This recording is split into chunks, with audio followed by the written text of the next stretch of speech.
He said it like it was law: even if I stay out all night, I'm not responsible to explain where I am.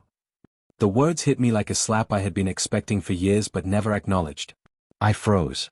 Not from fear, no, from clarity. Okay, then neither am I. I said it softly, almost too quiet for him to hear, but it carried the weight of every ignored question, every late-night worry, every time I had swallowed my own life to accommodate his indifference. Hi, my name is Hannah Miller, I'm 32, and that sentence changed everything. The next day, I opened an email I had been avoiding for weeks, a job offer from another country. A clean break. A life-changing opportunity one had been planning to reject just to stay under his shadow. Instead, I clicked accept. I didn't tell him. I didn't announce it. I didn't wait for permission. That night, he came home late, tossing his keys on the counter like they carried all his authority. I smiled. Calm. Steady. Unshaken. Finally, he didn't get to control my reaction. I spent the week preparing in silence, packing, confirming flights, securing finances he had always assumed I couldn't touch. Every small step was a quiet reclaiming of what he had dismissed as irrelevant. And as I zipped my suitcase closed, I asked myself, and you, watching, when someone treats your independence as optional, do you confront them, or do you disappear and let them feel the absence themselves? The taxi smelled of stale coffee and wet leather. Every turn of the wheel felt like a countdown. Hi, my name is Hannah Miller, I'm 32, and for the first time, I was leaving more than my city. I was leaving years of being underestimated behind. I didn't call him. I didn't text. The apartment was empty, though truthfully, it had always felt that way, even when he was home. Every lock I clicked, every step toward the car, was a quiet victory, a reclaiming of time, of respect, of myself. At the airport, I paused at the departure board. The destination country blinked at me like a promise. I swallowed a breath I didn't realize I'd been holding for years. Then the messages started. Where are you? We need to talk.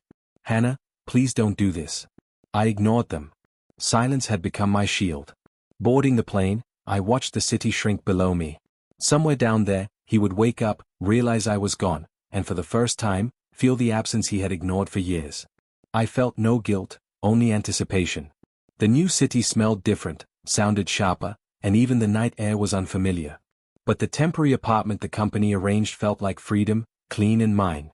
I unpacked carefully, then opened a small folder I had brought, evidence of every achievement, every ignored success, every silent victory he had never noticed.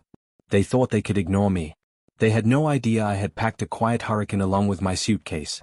By the time the plane touched down, my hands were steady, but my mind was racing. The city outside gleamed under a thin veil of fog, every light a promise, or a warning. The airport felt enormous, each announcement echoing like a drumbeat marking a new chapter. I grabbed a taxi, suitcase clattering beside me, and checked into the temporary apartment.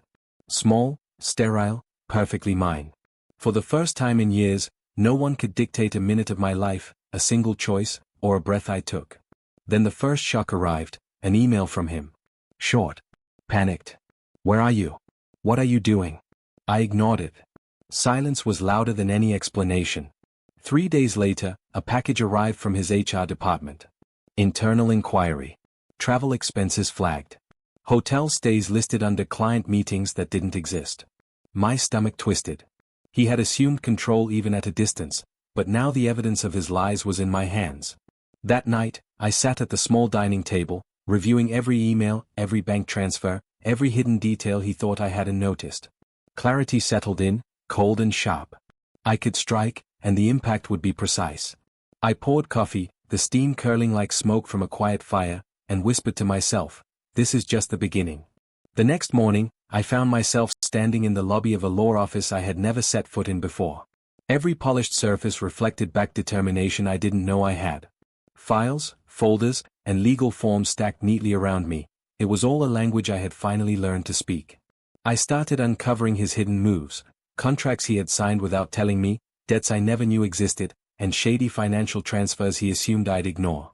Each discovery made my pulse quicken, not with fear, but with anticipation. He thought he had control, but I had patience and proof. By noon, I had drafted a plan. A countermeasure that would hit every weakness he had hidden behind his arrogance. Every email carefully worded, every document ready for court or negotiation. I wasn't just protecting myself, I was preparing a subtle, surgical revenge. Then came the call I had been dreading, his voice smooth, almost innocent. "Hannah, can we talk?" I smiled faintly. Not because I wanted reconciliation, but because I already knew the power balance had shifted. He had no idea how much I had learned in silence. As the day ended, I reviewed my strategy once more. Every loophole, every inconsistency, every misstep he had made was now a weapon in my hands. I would strike carefully, but the impact would be absolute. The first move wasn't loud. It was quiet enough that he didn't feel it at all, at first. I sent one email. No emotion. No accusations. Just facts. Attachments. Dates. Numbers. Copied to the right people. Within hours, my phone lit up. Missed calls. Voicemails I didn't open. Panic leaks through silence in a very specific way. I let it ring. By evening, his tone changed. The messages softened. "Let's talk like adults." That almost made me laugh. Adults don't disappear all night and call it freedom. I met with an advisor the next day. Not to ask for permission, just to confirm timing. Everything I'd uncovered mattered. The debts. The falsified expenses. The contracts signed in my name without consent. Each one was a thread. Together, they formed a noose he had tied himself. Then came the surprise. His company froze his account pending review. Temporary, they said. Procedure. But I knew better. Procedures only begin when someone hands them evidence. That night, I finally listened to one voicemail.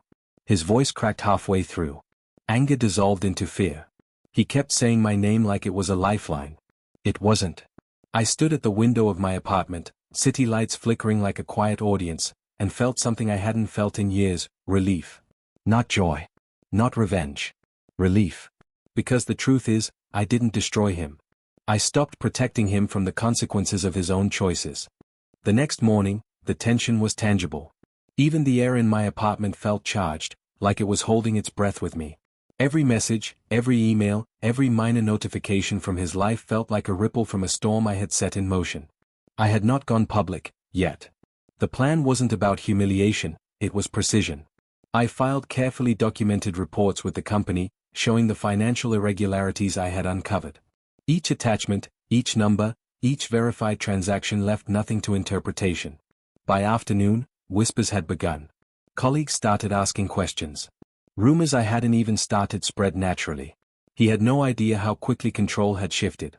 Later, I reviewed a series of contracts he had assumed I wouldn't notice. Signatures forged. Approvals bypassed. Decisions made without transparency. Each was a dagger hidden in plain sight, waiting for the right moment. At 10 p.m., the call came. Not from him, but from a board member. Calm, professional. "We need to verify these documents. This could impact leadership decisions."